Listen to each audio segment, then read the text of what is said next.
Oke, jadi sekarang kita akan membahas mengenai persamaan Dirac.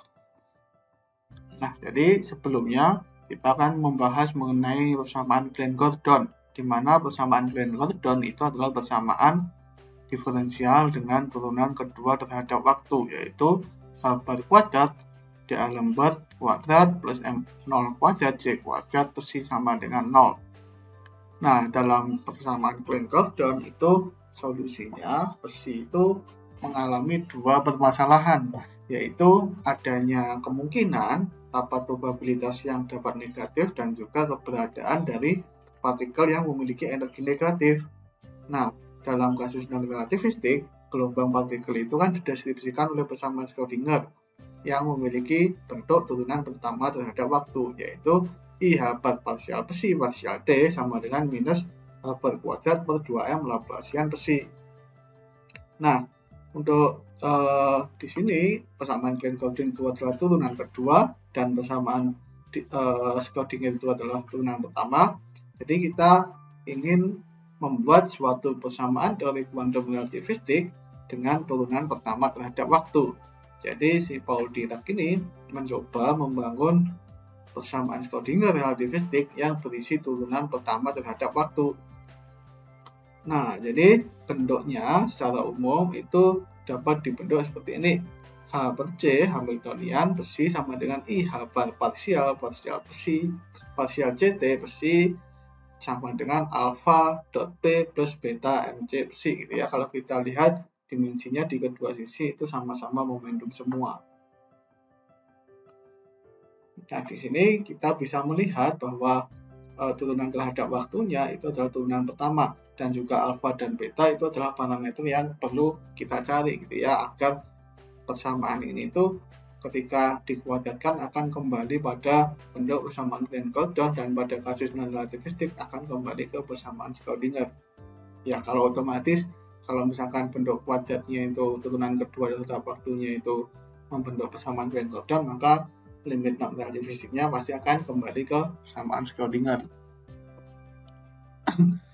Nah, jadi persamaan Dirac-nya diambil ancak seperti ini. Nah, apabila persamaan ini dioperasikan dua kali, maka persamaan tersebut harus memiliki bentuk yang sama dengan persamaan Glenn-Gordon. Jadi, yaitu minus H bar kuadrat per C kuadrat parsial D kuadrat psi sama dengan P kuadrat plus M kuadrat C kuadrat psi gitu ya. Ini nggak ada kuadratnya ini. Ini adalah persamaan Glenn-Gordon.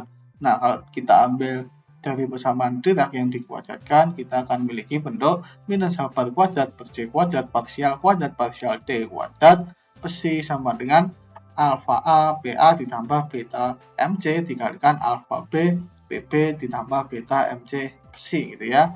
Nah, di sini kita bisa jabarkan alfa A, alfa B, PA, BB ini kita bisa pisahkan untuk suku yang sama, yaitu ketika A sama dengan B, kita akan dapatkan alfa A kuadrat, PA kuadrat, dan juga untuk suku alfa tidak sama dengan B. Jadi kita pisahkan alfa A, alfa B plus alfa B, alfa A. Jadi di sini misalkan alfa A, alfa B itu 1, 2, 1, 3, dan 2, 3. Nah, di sini ini adalah kebalikannya, gitu ya, 3, 2, 3, 1, dan 2, 1. Nah, di sini suku ini ya, jadi alfa A beta ditambah beta alfa B PA MC. Ya, ini kalau misalkan alfa B jadi BB, jadi ini kita jadikan satu aja, alfa A PA MC ditambah beta kuadrat MC kuadrat gitu ya. Ini kita yang ini tadi kita ubah ya, indeks yang perkalian ini beta alfa B BB itu indeksnya kita ubah menjadi A semua. Nah, karena persamaan ini tuh harus sama dengan persamaan Glenn-Gordon yang ada di sini, maka kita memiliki kesimpulan bahwa alfa A kuadrat itu sama dengan 1, dan antikomutasi antara alfa A dengan alfa B, antikomutasi kan alfa B plus alfa B alfa A itu harus sama dengan 0 untuk A tidak sama dengan B. Dan juga antikomutasi antara alfa A dan beta itu sama dengan 0, dan juga beta kuadrat sama dengan 1. Nah, artinya kalau alfa dan beta itu adalah sebuah bilangan gitu ya, bilangan atau angka, maka keduanya itu pasti komut dan mustahil untuk antikomut. Karena kalau misalkan kita ambil dua bilangan, misalkan 1 dan 2 ditambah 2 dan 1 itu pasti nggak mungkin antikomut, nggak mungkin nilainya itu sama dengan 0. Begitu pula kalau 2 kali 1 dikurangi 1 kali 2 itu pasti 0. Jadi kalau kedua alfa dan beta itu adalah sebuah bilangan dan angka, ya maka keduanya akan komut dan tidak mungkin antikomut. Nah, karena alfa dan beta itu tidak mungkin adalah sebuah bilangan, maka kita bisa menganggap bahwa alfa dan beta itu adalah sebuah matriks. Nah, kalau alfa dan beta itu adalah sebuah matriks, maka kita perlu mencari sifat-sifat matriks dari alfa dan beta. Sekarang kita tinjau sifat trace dari beta, di mana trace beta itu sama dengan trace identitas kali beta, karena identitas kali beta itu tidak lain adalah beta. Nah, karena kita miliki bahwa alfa A kuadrat sama dengan I, maka identitas di sini kita bisa ubah menjadi trace alfa A kuadrat. Nah, kita memiliki sifat dari aljabar linier bahwa trace dari suatu matrik itu bersifat siklik, yaitu trace ABC sama dengan trace BAC sama dengan trace CAB. Nah, dengan demikian, trace betanya kita bisa ubah menjadi trace alfa A, beta alfa A. Nah, karena dengan sifat komutasi bahwa alfa A, beta itu sama dengan 0, jadi kan komutasi ini kan artinya alfa A, beta ditambah beta alfa A itu sama dengan 0, artinya beta alfa A sama dengan minus alfa A beta. Dengan demikian, trace beta itu yang kita tuliskan sebagai trace alfa A beta alfa A itu sama dengan trace minus alfa A kuadrat beta. Nah, alfa A kuadrat itu kan I gitu ya, dan minusnya kita bisa keluarkan dari trace, yaitu sama dengan minus trace beta. Nah, trace beta sama dengan minus trace beta, artinya kondisi ini hanya dipenuhi jika trace beta itu sama dengan 0. Nah, dengan cara yang sama, kita bisa cari trace alfa A itu ternyata juga sama dengan 0. Nah, sekarang kita ingin mencari sifat dari determinan matriks alfa dan beta. Nah, determinan dari alfa kuadrat itu kan sama dengan determinan dari I. Nah, kalau kita cari, kita gunakan sifat dari determinan matriks, yaitu determinan alfa kuadrat itu kan sama dengan determinan alfa kali alfa. Nah, determinan dari perkalian itu adalah perkalian dari determinan. Jadi determinan alfa dikalikan determinan alfa itu sama dengan 1 gitu ya, karena determinan dari matriks identitas itu sama dengan 1. Dengan demikian determinan alfa itu plus minus 1. Nah, dengan cara yang sama kita bisa dapatkan determinan beta itu juga plus minus 1.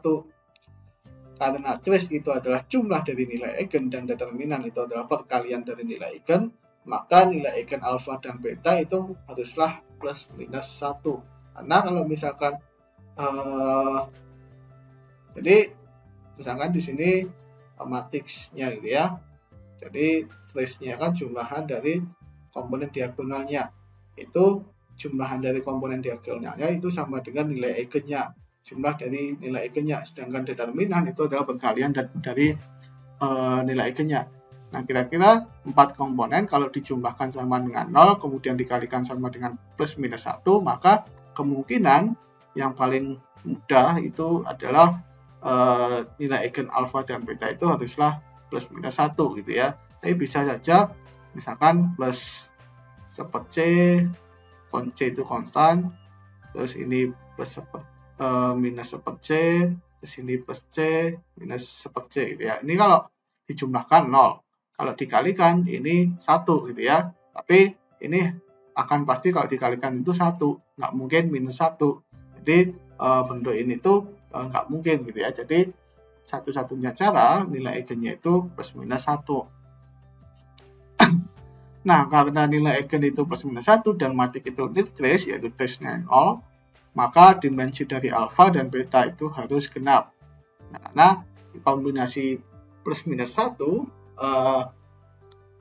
biar hasilnya dijumlahkan itu sama dengan 0, maka ya harus genap dong, karena 1 minus 1 itu kan 0. 1 plus 1 minus 1 minus 1 gitu ya kalau 4. Gitu pula kalau 6, 1 plus 1 plus 1 minus 1 minus 1 minus 1.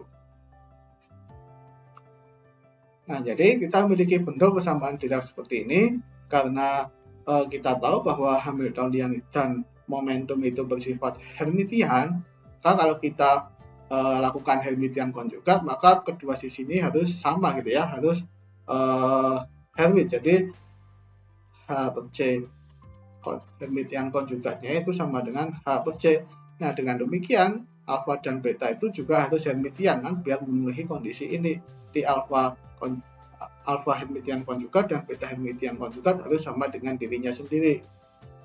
Jadi kita dapatkan kesimpulan bahwa 4 matriks alfa dan beta, yaitu 3 matriks alfa dan 1 beta, itu harus memiliki sifat null trace, Hermitian, memiliki nilai eigen plus minus 1, memiliki determinan plus minus 1, dan harus berdimensi genap.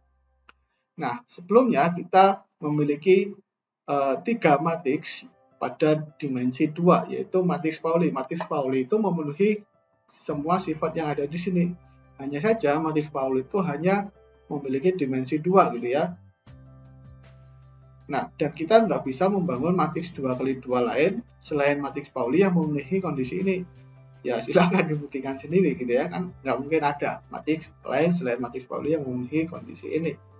Nah, dengan demikian kita perlu menggunakan matriks yang memiliki dimensi minimal 4 gitu ya, karena yang lebih tinggi daripada 2 itu 4, yang paling dekat.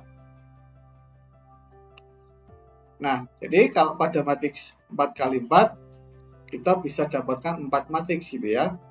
Jadi betanya kita tuliskan seperti ini, yaitu dalam bentuk identitas I00 minus I gitu ya, dimana I ini adalah matriks identitas 2x2. Sedangkan ketiga matriks lain itu dapat dibangun dari matriks Pauli.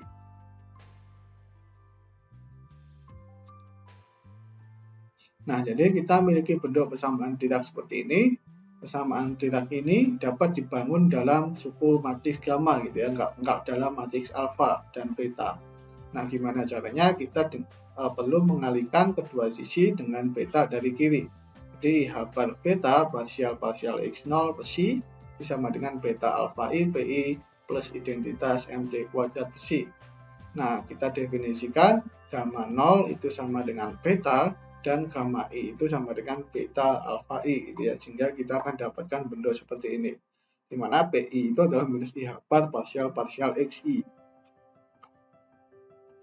Nah, kalau kita jadikan satu, kita pindahkan ke kiri semua, kita akan dapatkan bentuk IH bar parsial 0 parsial mu IH bar gamma mu parsial mu minus I MC psi sama dengan 0.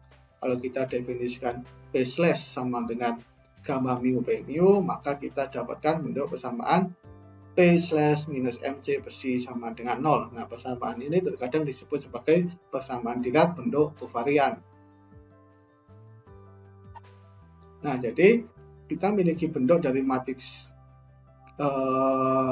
gamma dan matriks gamma dalam suku beta dan alfa, maka kita bisa menyatakan keempat matriks gammanya itu seperti ini gitu ya. Kita tinggal mengalihkan beta dengan alfa I. Nah, kalau yang di sini ini beta gitu ya, gamma 0 itu beta. Nah, di sini gamma 1, sini gamma 2, sini gamma 3 gitu.